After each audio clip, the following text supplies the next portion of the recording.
I live by two core principles. The first is that everything everyone knows, they learned. And I don't accept that I'm less intelligent than the next person, which means I can learn it too. The second is that every single excuse I have is valid, but that's still not going to give me the results that I want. The test is not whether or not you know the reasons for not succeeding. The test is whether or not you're willing to do whatever it takes to get to that next level. And a big part of the whatever it takes actually is just remain teachable. Just be a student of the game, a student of life, a student of those who've achieved. Your reality is your reality. You're not imagining it. You're not imagining that you're poor. You're not imagining that you're left out because you live in a third world country. You're not imagining that you're not getting the right quality of education to make you globally competitive. You're not imagining that. That shit's real, right? Okay, but now that you've got it, you can live in the emotion, and sometimes I do. I get really, really mad and really, really upset. But then the following morning comes and you realize that you've moved not an inch of distance, yet you've expanded all of this time and this emotion. I mean, right now, if you think about the world we live in, just think about how much hatred there is. Think about how much anger there is. And yet we're not moving. So what really pulls me out of it, and it's an honest conversation with me, is I go, do you want the emotion or do you want progress? Because you can't have both. I'll give you an example. You're at the gym, you're curling, you're rep 8, and your body starts to fire off those signals in your brain and it goes, stop, it hurts. If you stop, you get the emotion, you don't get the progress. So if you talk to any decent athlete, they'll tell you that where the pain starts is when the work starts. So you either get the emotion or you get the progress, but you can't have both. We're living in this world today where everybody is just so deeply embedded in the emotion. I want to be angry at Tom because he's X, Y, and Z, and I want to be angry at Vusi because, yet you make no progress.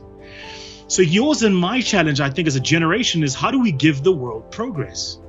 So sometimes we've lost a sense of perspective. It's not easy, but damn, it's much easier than it's ever been. And you have a responsibility to own your progress. The hardest thing to do is to enable people to see themselves as they are. When somebody asks the question, who are you? How do you answer that question? Are you the job you have? Are you the place you come from? Are you the lineage of your ancestors? Are you the qualifications? Are you your geography? Who are you? We've put these people in positions of power and leadership whose mindset was not disentangled from the way things used to be. So they bring an oppressed mind into a freedom construct. Then they act like oppressed people, and we wonder why the results are the way they are. I think the language is important here. I'm not saying Black people don't deserve freedom. I think that's an important point to make. First of all, freedom isn't something you deserve. It's a God-given right. It's like breathing. So you shouldn't have to justify why you deserve to be free. And often people that approach that conversation heard me to say, Black people don't deserve freedom. And I'm going, no.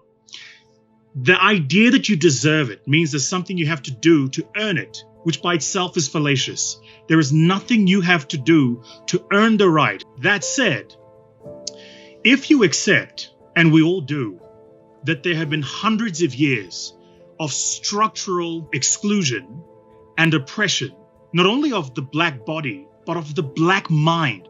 We weren't ready for freedom. What I mean is, we got it, but we haven't freed our minds. What we're doing is we're defaulting to the reasons and excuses we had pre-freedom for why we're not doing the shit we should be doing in freedom now. The point of departure is when you're free, you don't find the need to explain your freedom. You just are. And it was a reflection. It was, okay, so we got it. But were we ready for it? Are we using it to the best of its ability, this incredible freedom we enjoy? Are we really being transformative? Are we being imaginative? Are we doing new, great, and powerful things? Are we being a generation? My dad used to say to me, you will always be the worst at something the first time you do it. First time you do anything is the worst time because you don't have the skill set. But as you do it, what happens is you mature, you get better, and you learn, right? So that's what I mean by that, is the reason it's important to start is because all of those stories, that self-narrative that you've been saying and toiling in your head, the excuses are valid, the world isn't fair, and guess what? At the beginning, it is going to be tough. But the only way out of it is to start. There is no other way out of it. You can't negotiate with it. I have to tell you, that changed my entire life. So anytime I find myself stuck now, I recognize that often the reason I'm stuck is because I'm focusing on the output and I'm not focusing on my input. So we always think about leadership. We think about the general in the army, the guy who marshals the troops, who's like, I'm the general and I'm the boss. That's what people think about. But I'm more interested in what was that guy thinking the morning he woke up, knowing he's about to send 100,000 young men and women into the field of battle and they might not go home to their families. I'm more interested in that conversation. I'm not interested in how does he show up. I'm interested in what is he telling himself. Because how does he show up is, again, outcome. It's output. We're seeing him standing on the stage, right? But what led to that? How does he have so much self-belief? And how does he have so much courage? Even in the face of adversity, how is this guy still believing we can win the war? How do you show up to your family? How do you show up to your friends? How do you show up to yourself in the mirror? Because, that moment will come too, right? Where you do something that you know is wrong, or you fail, or you're not proud of yourself. When you look at you in the mirror, what do you say? So what we do is we actually do an exercise called So What? What would your life look like if you lost the business? You go, well, it would look like X, Y, and Z. And I go, and if that's where you were, so what? And what happens is 7 or 8 so what's later, people get to what is their actual fear. So what? So I'd be poor again, and I don't want that. I remember that. I remember going to bed hungry. I don't want to be poor again. Oh, okay. So actually the reason you work like a dog and you don't see your kids and you've completely no balance and you're completely overweight is because you're scared of poverty. Just face it. Now you can look it in the face and say, poverty, I'm scared. And there's nothing wrong with admitting that you haven't conquered that fear. Just be aware of it. I think it's an incredible gift to have somebody that believes in you, especially when you don't believe in yourself. There are some people who have the ability to bend the laws of physics. Nelson Mandela had this most incredible ability. If he walked into the room, the temperature changed by 3 degrees Celsius. I said to him, what's your dream for mankind? What's your dream for humanity? And he said, faith is the ability to see the invisible, believe in the impossible, and trust in the unknown. And it's only as I've grown older that I realize what he was actually saying. And I think a lot of us are living in a world today where unless we can see it, touch it, or feel it, we don't believe it to be. And we forget that everything you can see, touch, taste was imagined by someone, created by someone who had to have faith that it would find resonance with mankind. I think we have a duty today to understand the power of what that means. So I think it's part of the course of the universe. But one of the things you learn as you study their history is that they were human. They had hopes and dreams just like you and I. They had doubts too. And the minute you figure that out, you then understand that actually nothing separates them from you, but for the fact that you're waiting for someone like them to show up.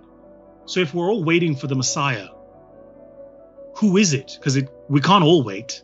Somebody has to step up. So we talk about Nelson Mandela, but the truth is, Nelson Mandela led a collective of people who fought for the liberation of my country. But actually, there were millions like him who made others even an ultimate sacrifice with their lives. This was actually a collective effort, which means you and me have a duty to become a part of the collective effort of whatever freedom that we're seeking.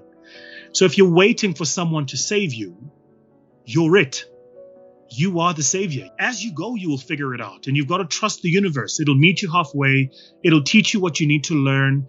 It'll bring into your world an intersection of people, knowledge, spaces where you can grow your own competence and ability. You don't have to be ready for where you're going. You just have to be ready for what's next.